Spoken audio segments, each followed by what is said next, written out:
kee tulfaatee ka'anaaf feenaa oolte rakkinaaf gadadoo kan nafaan argitee anoo humnaan qabu waa tokko sin godhoo du'ee baaduu sillee aansinii hirraanfadhu anoo humnaan qabu waa tokko sin godhoo du'ee baaduu sillee aansinii hirraanfadhu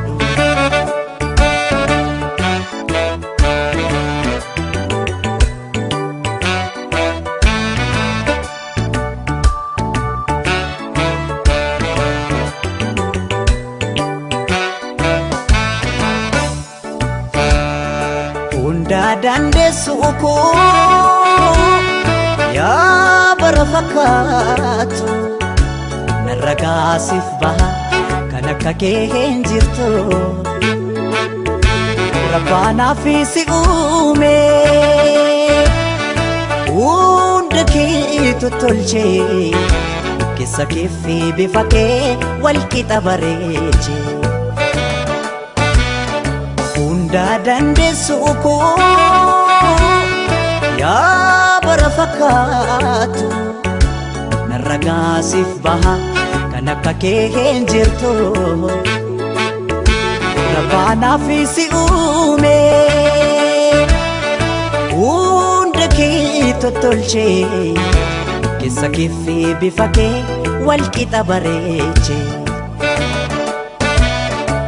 jireenyi koo malee jireenyi dacheerra si malee naan ta'u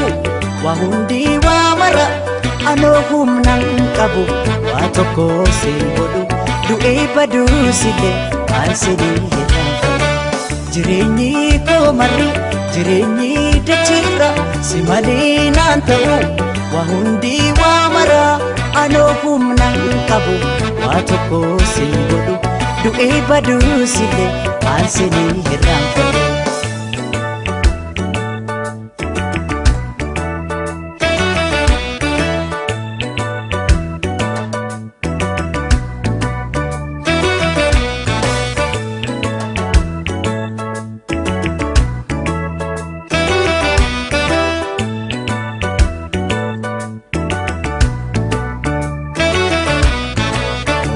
kee tulfaatee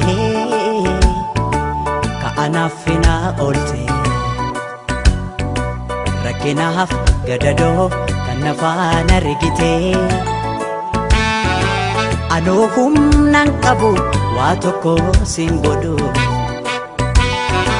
du'ee baaduu sillee aansinii hirraanfadhu anoo humnaan qabu waa tokko sin godhu du'ee baaduu sillee aansinii hirraanfadhu